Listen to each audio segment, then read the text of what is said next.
كما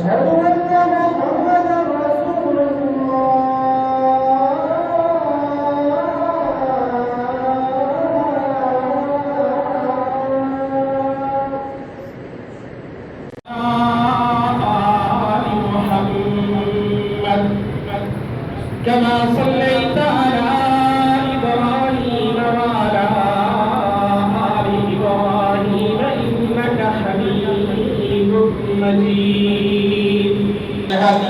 هدي محمد صلى الله عليه وسلم وشر الأمور محدثاتها وكل محدثة بدعة وكل بدعة ضلالة الضلالة في النار.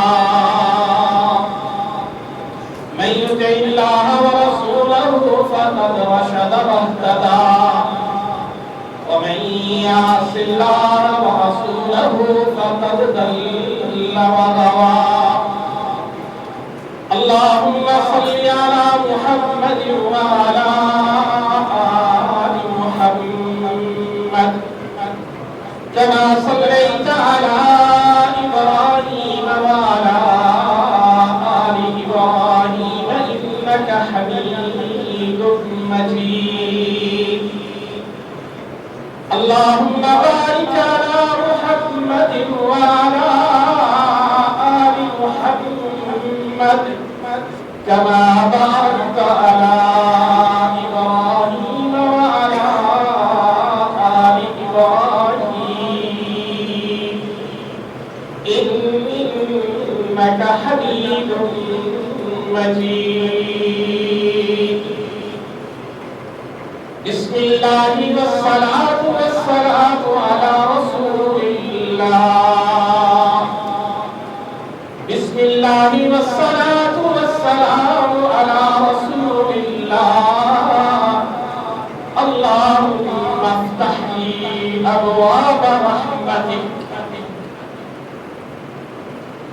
اللہ کے فضل و کرم سے مسجد الصبر فیصل کالونی گلزار قائد راولپنڈی میں اس مسجد کی باقاعدہ تعمیر کے بعد آج مغرب کی نماز ہم نے مرکزی جمعیت اہل حدیث اسلام آباد کے امیر فضیلت الشیخ حضرت حافظ مقصود احمد سلفی صاحب کی امامت میں ادا کی اور اللہ کے فضل و کرم سے اس قرآن و سنت کے مرکز میں صدائے اللہ اکبر بھی گونجی، صدائے اشہد ان لا الہ الا اللہ بھی گونجی، صدائے اشہد ان محمد الرسول اللہ بھی گونجی، حی علی الصلاۃ اور حی علی الفلاح کی ندا بھی آئی، آواز بھی آئی۔ ہم اللہ کا شکر ادا کرتے ہیں کہ جس نے ہم میں سے اکثریت کو یہ پہلی نماز اس سرزمین پر ادا کرنے کی توفیق عطا فرمائی۔ انشاءاللہ یہ زمین کا ٹکڑا ہمارے لیے گواہ بن جائے گا اور ہماری اخروی کامیابی کا ذریعہ بن جائے گا۔ دعا کریں کہ اللہ ہماری اس تمنا کو پورا فرما دے۔ اللہ کے رسول صلی اللہ علیہ وسلم اللہ کے حکموں کے تابع اور اللہ کی منشا کے مطابق انسانوں کی رہنمائی کرنے والے ہیں۔ آپ سے سوال کیا جاتا ہے کہ بتلائیے زمین کا بہترین ٹکڑا کون سا ہے؟ آقا کریم علیہ الصلاۃ والسلام فرماتے ہیں یہ بات میں جبریل امین کے آنے پر ان سے پوچھوں گا، پھر وہ اللہ سے پوچھ کے بتلائیں گے۔ جبریل امین آئے، رسول اللہ صلی اللہ علیہ وسلم نے پوچھا انہوں نے کہا میں یہ اللہ سے پوچھ کے بتاؤں گا. اللہ سے پوچھا، واپس آ کر پیغام دیا اور پھر واضح کیا. یہ حدیث کا ایک حصہ میں آپ کے سامنے رکھ رہا ہوں کہ احب البلاد الی اللہ مساجدها، اللہ کے ہاں سب سے محبوب ترین جگہ وہ ہوتی ہیں جہاں پہ اللہ کی مسجدیں بنائی جاتی ہیں. اور یقین جانیے کہ اس کا انتخاب ہم سب کی نظروں کے سامنے ہے. نہ جانے کیسے اور کہاں ہوتا ہے، یہ حقیقت پہ یقین ہوتا ہے کہ اللہ ہی منتخب کرتے ہیں. جن محسنین نے اس مسجد کی تعمیر کے لیے وسائل مہیا کیے، ان کے پاکستان میں کئی اور خیر کے کام بھی موجود ہیں، اور ہم نے یہ مسجد اسی سٹرکچر کے ساتھ بنانے کے لیے بظاہر ایک اور جگہ منتخب کی تھی جو اسی کے کچھ فاصلے پر موجود تھی، لیکن اللہ کو یہ زمین منظور تھی اس مسجد کے لیے، تو وہاں پروجیکٹ نہیں بنا، یہ یہاں پہ بنا. مجھے اس کے بعد اور یقین ہو گیا کہ واقعتاً اس کا انتخاب اللہ کی طرف سے ہوتا ہے کہ کس سرزمین پر اللہ اپنے بندوں کو 5 وقت کے لیے اکٹھا کر کے موقع دے گا کہ وہ وہاں آ کر اللہ کے سامنے سجدہ ریز ہو.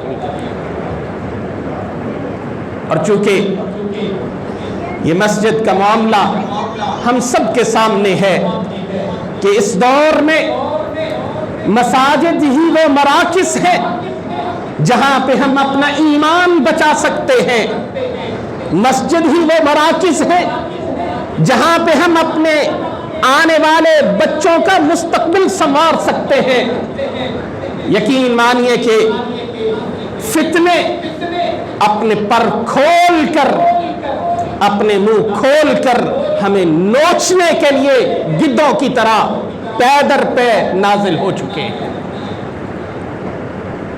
دجالی فتنے، آخرت سے پہلے آنے والی آزمائشیں اس وقت امت کے لیے اس قدر بڑھ گئی ہیں، لیکن پناہ گاہ اگر ہے اللہ کا قرآن ہے، رسول اللہ صلی اللہ علیہ وسلم کی سنت ہے. اور یہ کہاں سے ملے گی؟ یہ مساجد سے ملے گی، جو مساجد اس اصول کے تحت ہے وَأَنَّ الْمَسَاجِدَ لِلَّهِ فَلَا تَدْعُوا مَعَ اللَّهِ أَحَدًا، کہ مسجدیں اللہ کے لیے ہیں، اللہ کے سوا کسی اور کو مت پکارو. ہمارے بھائی حافظ احتشام صاحب بڑی تگ و دو کر رہے تھے، اللہ نے ان کو توفیق دی. اپنے احباب، دوستوں، خاندان کے افراد اور جماعت کے ساتھیوں کے ساتھ مل کر انہوں نے یہ زمین خریدی، اور اتفاق کہ جب میری طرف وہ تشریف لائے اس سلسلے میں کہ اس کے پیسے کچھ پلاٹ کے رہتے ہیں، تو آپ کی مسجد میں بھی اگر کوئی اپیل ہو سکے تو اس سلسلے میں ہماری مدد کیجیے. میں نے کہا کہ میرے پاس تو کچھ نہیں ہے، ایک فقیر آدمی ہوں، لیکن اتفاق سے ایک پروجیکٹ ہے جو کہیں اور بننا تھا وہاں نہیں بن سکتا، ہم آپ کی جگہ پہ بنا دیتے ہیں. یہ لمحوں میں فیصلہ ہوا ہے، لمحوں میں. اور اس سے پہلے میری جماعت کے قائدین اور حضرت حافظ مقصود احمد صاحب اور دیگر علماء کرام یہاں تشریف لائے، اور ہم پر امید ہیں انشاءاللہ کہ ہماری جماعت کی قیادت کی سرپرستی میں یہ مسجد توحید و سنت کا مرکز بنے گی. اور جیسے کہ مرکزی جمعیت اہل حدیث سے وابستہ مساجد کے بارے میں ہمارے قائدین کا دیا ہوا ضابطہ بھی یہی ہے کہ یہاں سے پیار، احترام، عقیدہ توحید، اخلاقیات، اعمال صالحہ، انہی کا درس دیا جائے گا، امت کو پھوڑا نہیں جائے گا. یہاں کسی کی پگڑیاں نہیں اچھالی جائیں گی. اور الحمدللہ ہمارے فاضل دوست حافظ احتشام صاحب اور ان کی ٹیم، ہم امید رکھتے ہیں کہ وہ اس کو انہی راستوں پر اور انہی طریقوں پر چلائیں گے کہ یہاں پر قرآن کریم کی تعلیم ہو، رسول اللہ صلی اللہ علیہ وسلم کی سنت کی تعلیم ہو، ائمہ دین کی بتلائی ہوئی تعلیمات کے مطابق امت کی رہنمائی ہو، محدثین و فقہاء، اولیاء و صلحاء کے راستے پہ چلتے ہوئے امت کو جوڑا جائے۔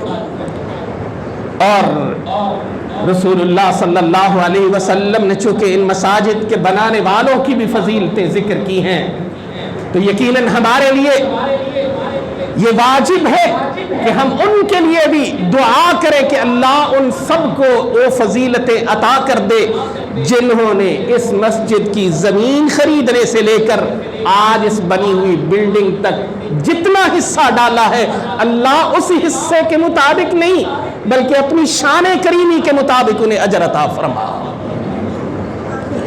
میں نے سنن ابن ماجہ کی وہ حدیث جب پڑھی جس میں رسول اللہ صلی اللہ علیہ وسلم نے فرمایا تھا کہ جس نے قطات پرندے کی رہنے کی جگہ جتنی جگہ پر مسجد بنائی اللہ اس کے لیے جنت میں گھر بنا دیں گے، تو ذہن میں آیا کہ رسول اللہ صلی اللہ علیہ وسلم نے اس پرندے کا نام کیوں لیا ہے؟ قطات، قاف دو نقطے والا، طا الف اور گول تا۔ ہمارے خطے میں چونکہ یہ پرندہ ہوتا نہیں، اس لیے کسی نے اس کا ترجمہ فاختہ کر دیا، کسی نے اس کا ترجمہ کبوتر کر دیا۔ حقیقت میں یہ پرندہ صحرائے عرب میں ہے، کچھ ایران کے صحراؤں میں بھی پایا جاتا ہے، اور فارسی میں سے کوکر بولتے ہیں۔ جب اس کی تحقیق کی، اس کو جاننے کی کوشش کی، کیوں؟ ہمارا ایمان ہے وما ينطق عن الهوى کہ میرا پیغمبر علیہ السلام اپنی خواہش کی بنیاد پر بات نہیں کرتا، ان هو الا وحی یوحی، وہ اللہ کی طرف سے آنے والی وحی کی بنیاد پہ بات کرتا ہے صلی اللہ علیہ وسلم۔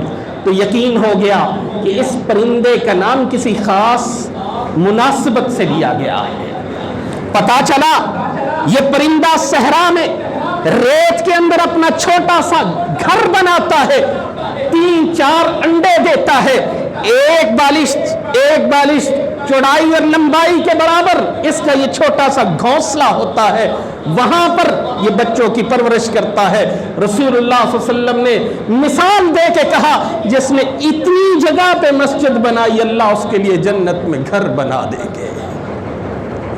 تو اتنی جگہ پہ تو نہ قیام ہوتا ہے نہ سجود ہوتا ہے، تو یقین ہو گیا کہ جس نے ایک اینٹ بھی لگا دی انشاءاللہ اس کے لیے بھی اللہ اپنی جنت میں گھر بنا دیں گے۔ جس نے جتنا تعاون کیا اللہ اس کا اپنی بارگاہ میں قبول بھی فرمائے، لیکن اپنی شان کریمی کے مطابق انہیں اجر عطا فرمائے۔ اور یقین جانیے تاریخ انہی کو یاد رکھتی ہے جو اپنے گھر نہیں اللہ کے گھر بنایا کرتے ہیں۔ اپنے گھر بنانے والے بڑے بڑے دنیا میں آئے، ان کا گھر وہ چھوٹا سا ایک قبر کا گھر ہوتا ہے، پیچھے وارث اس پہ لڑتے، لیکن یہ گھر جس نے بنا دیا اللہ کہتے ہیں ہم اس کے لیے جنت میں گھر بنا دیں گے۔ ترکی کی ایک چھوٹی سی مثال آپ کے سامنے رکھتا ہوں۔ ایک مسجد ہے، اس کا نام ہے سینکی یادم۔ بنانے والا اس کے پاس وسائل نہ تھے، بڑے بڑے خلافہ بڑی بڑی خوبصورت مسجدیں بنا رہے تھے۔ اس نے سوچا میں بھی کچھ کر لوں۔ کیا کرتا؟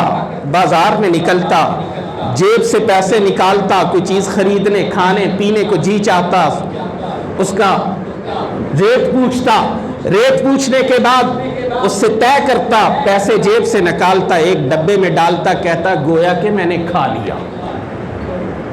ترکی زبان میں سینکی یدن اس سے کہتے ہیں۔ لیکن آپ دیکھیے کہ اس بندے نے زندگی گزار دی، پیسے تھوڑے تھوڑے اکٹھے کر کے چھوٹی سی جگہ پر اس نے ایک مسجد بنائی۔ وہ جنگ عظیم میں اس کو نقصان پہنچا، بعد میں لوگوں نے وہ مسجد بنائی، جب بن گئی تو کہنے لگے اس مسجد کا نام کیا رکھیں؟ خیر الدین افندی بنانے والا اس کے نام پہ رکھیں؟ کہا نہیں، وہ جو جملہ کہا کرتا تھا سینکی یدن، گویا کہ میں نے کھا لیا، اسی نام پر اس مسجد کا نام رکھ دو۔ دنیا میں ان کو لوگ یاد رکھیں گے۔ اور ان کو یاد رکھیں گے جو ان مساجد کو آباد کرتے ہیں۔ اللہ آباد کرنے والوں کو دنیا میں بھی آباد رکھے، آخرت میں بھی شاد رکھے۔ اہل محلہ کے لیے یہ ایک بہت بڑی خوشخبری ہے، ان کے لیے بشارت ہے کہ اللہ نے ان کے محلے میں ایک مسجد کی جگہ کو منتخب فرمایا، اور اس مسجد کو اب آباد کرنا ان کی ذمہ داری بنتی ہے۔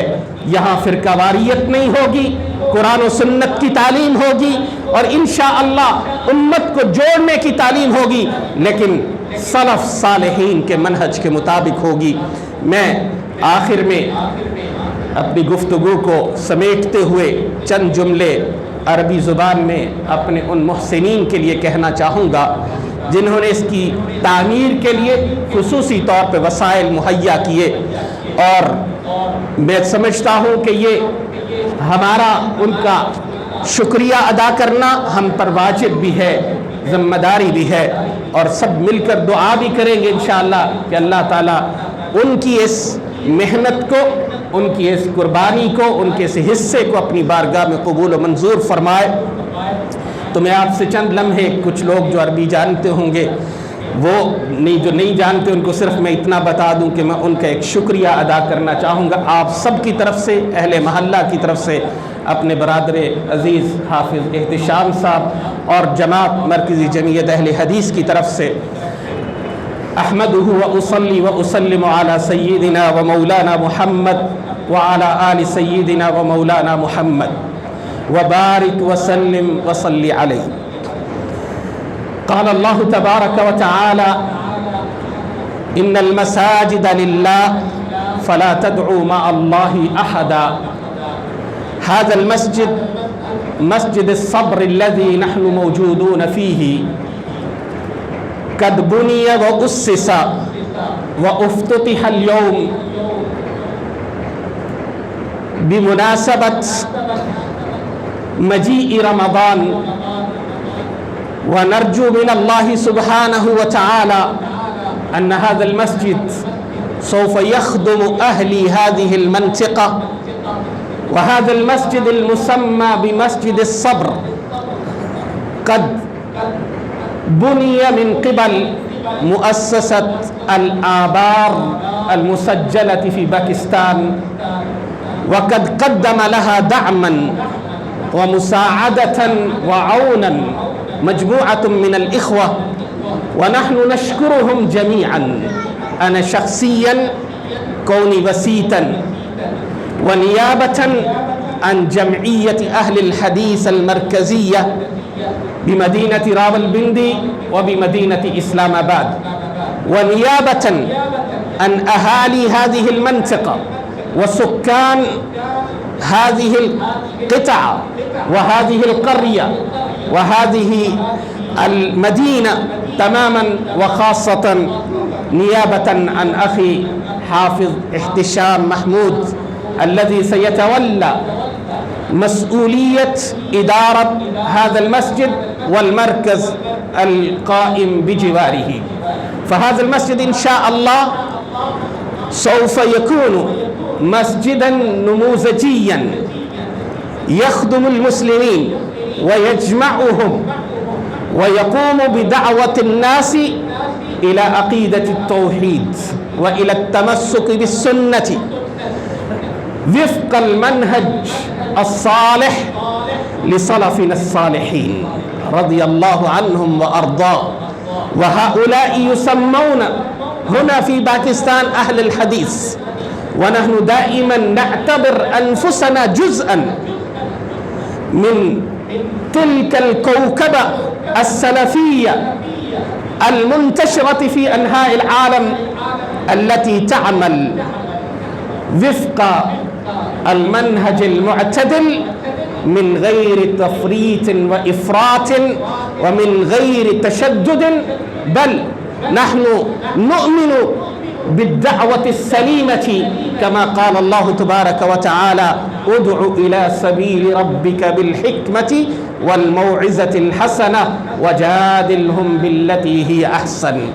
وهذه الوجوه النيرة وهذه الوجوه المضيئة من المصلين بعضهم من المنسقة وبعضهم حضروا لأول صلاة يصلى في هذا المسجد، كلهم يشكرون المحسنين ويدعون لهم بالبركة والخير في الدنيا وفي الآخرة، وندعو لهم ولأهلهم ولذويهم ولوالديهم ولكل من ساهم ولكل من يساهم في هذا المسجد، كما نرجو من الله سبحانه وتعالى أن يوفقهم لما فيه خير لهم في الدنيا والآخرة، والله يجرهم من كل شر ومن كل مكروه، ويبارك لهم في حياتهم، في مالهم، في علمهم، في عملهم، وفي كل شيء.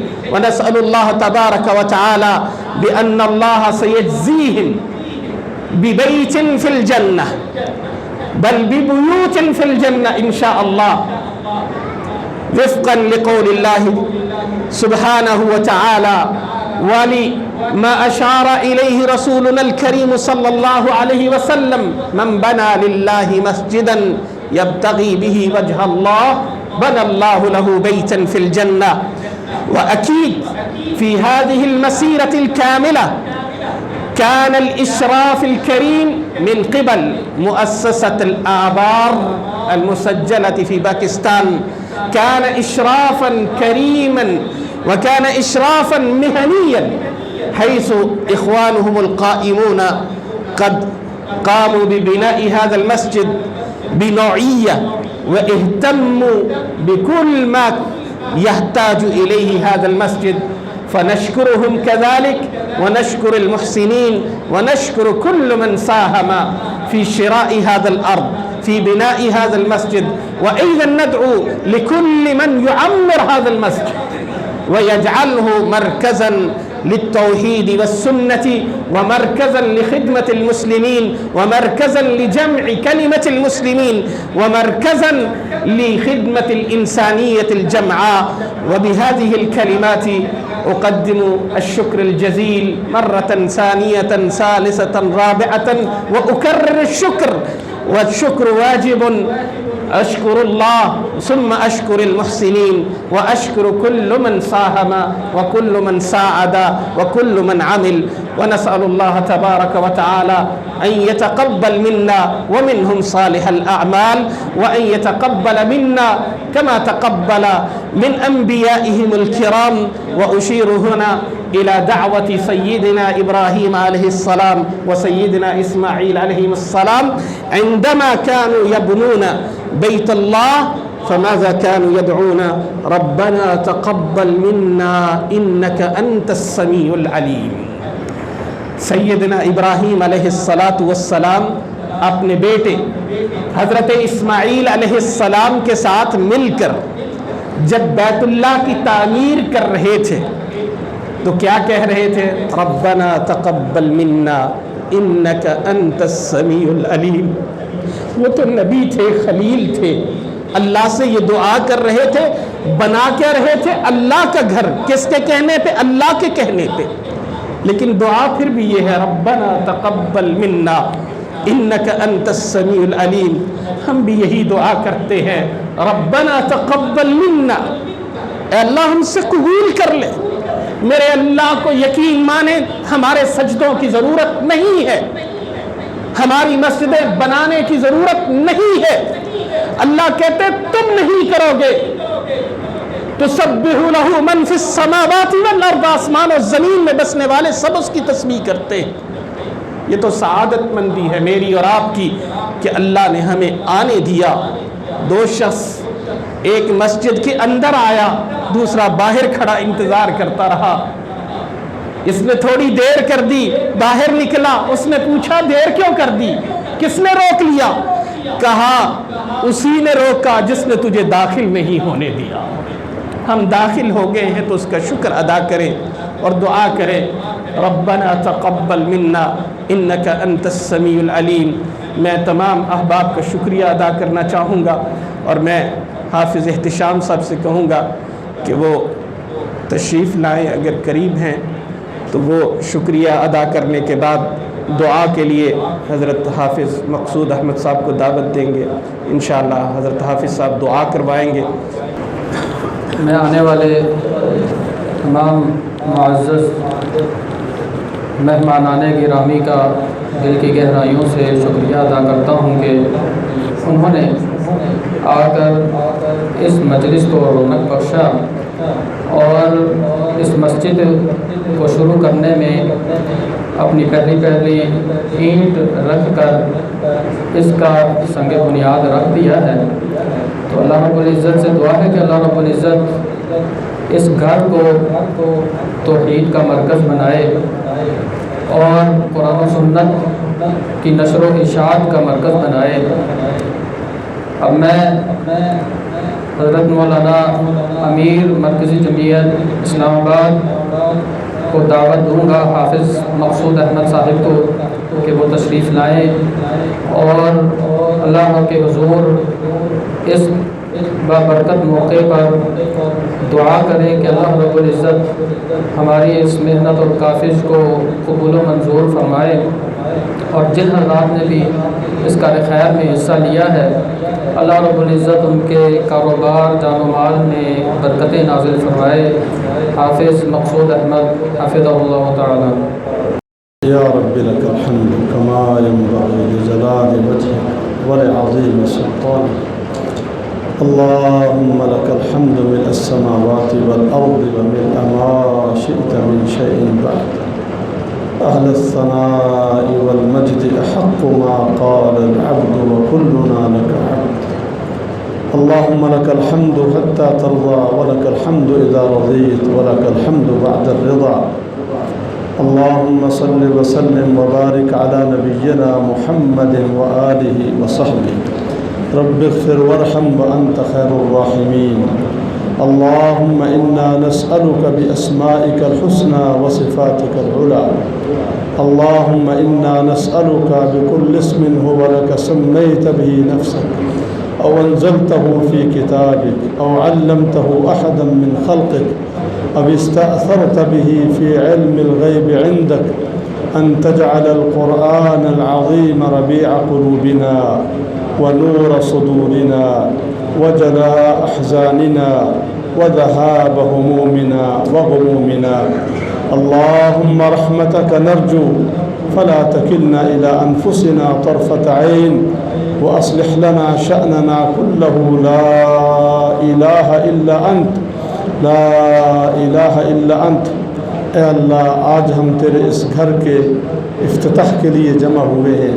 اے اللہ جتنے بھائی یہاں پر آئے ہیں جنہوں نے شرکت کی ہے اے اللہ ان سب کو جزائے خیر عطا فرما. اللہم انا قد حضرنا لافتتاح بیتک. اللہم اکتب لکل من حضر وشارک الاجر والثواب. اللہم تقبل من المحسنین. اے اللہ جنہوں نے اس کی کفالت کی ہے اے اللہ جنہوں نے اس پر مال کو خرچ کیا ہے اے اللہ جنہوں نے اس کی تعمیر کی ذمہ داری اٹھائی ہے اے اللہ ان کو اخلاص عطا فرما اور ان سے اے اللہ اس عظیم عمل کو قبول فرما. اللہم تقبل من المحسنین المتبرعین المتکفلین. اللہم اجعل هذا العمل المبارک صدقة جارية لهم ولأولادهم ولآبائهم ولأزواجهم ولذرياتهم ولذويهم. اللهم اجعل هذا العمل المبارك في ميزان حسناتهم يوم لا ينفع مال ولا بنون. اے اللہ اس عظیم عمل کو ان سب کے لیے جنہوں نے اے اللہ اس پر خرچ کیا ہے اے اللہ اس کی تعمیر کی ذمہ داری اٹھائی ہے اے اللہ ان کے لیے قیامت تک اس کو صدقہ جاریہ بنا. اے اللہ ان کے لیے ان کے اہل و عیال کے لیے ان کے والدین کے لیے اے اللہ قیامت کے دن ان کے نام عمل میں اس کو درج فرما.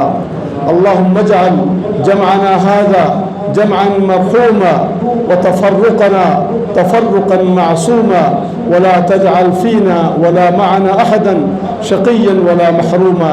اے اللہ جتنے بھائی یہاں پر تشریف لائے ہیں حاضر ہوئے ہیں اے اللہ ان سب کو اپنی رحمت عطا فرما. اے اللہ ان کے گناہوں کو معاف فرما اور ان کا آنا اپنی بارگاہ میں قبول فرما. اللهم اغفر للمسلمين والمسلمات والمؤمنين والمؤمنات الأحياء منهم والأموات وألف بين قلوبهم وأصلح ذات بينهم وانصرهم على عدوك وعدوهم.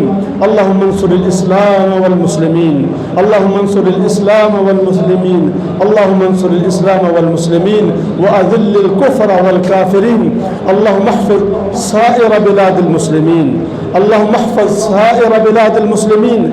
اے اللہ تمام مسلم ممالک کی حفاظت فرما، اپنے محبوب پیغمبر علیہ السلام کی امت کی حفاظت فرما.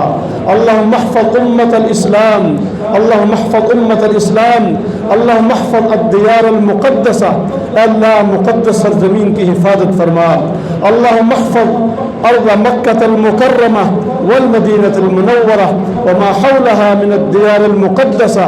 اے اللہ مکہ المکرمہ کی حفاظت فرما، مدینہ منورہ کی حفاظت فرما، اس کے آس پاس جتنی مقدس سرزمین ہے اے اللہ ساری کی ساری سرزمین کی حفاظت فرما. اللہم من اراد بمکہ المکرمہ والمدینہ المنورہ والدیار المقدسہ وما حولها بسوء فاشغلہ فی نفسہ، اللہم اشغلہ فی نفسہ ورد کیدہ الی نحری. اے اللہ ان سب کو ناکام فرما جو تیرے گھروں کو، جو مکہ المکرمہ کو اور مدینہ منورہ کو اے اللہ نقصان پہنچانا چاہتے ہیں، ان کو ناکام فرما، ان کو برباد فرما. اے اللہ اپنے گھروں کی حفاظت فرما اور تمام مساجد کی اے اللہ اپنے فضل و کرم سے حفاظت فرما. اللہم ارنا الحق حقا وارزقنا اتباعه وارنا الباطل باطلا وارزقنا اجتنابه. اللہم یا مقلب القلوب ثبت قلوبنا على دينك، اللهم يا مقلب القلوب ثبت قلوبنا على دينك، ويا مصرف القلوب والأبصار صرف قلوبنا على طاعتك. اللهم إنك وعدت ووعدك الحق على لسان نبيك محمد صلى الله عليه وسلم: من بنى لله مسجدا بنى الله له بيتا في الجنة. اللهم ابن لهم، اللهم ابن لمن تكفل وبنى وتبرع لبناء هذا المسجد، اللهم ابن لهم بيتا في الجنة، اللهم ابن لهم بيتا في الجنة، اللهم ابن لهم بيتا في الجنة، وارض عنهم في الدنيا والآخرة برحمتك يا أرحم الراحمين. ربنا تقبل منا إنك أنت السميع العليم وتب علينا إنك أنت التواب الرحيم. وصلى الله وسلم وبارك على نبينا محمد وآله وصحبه أجمعين.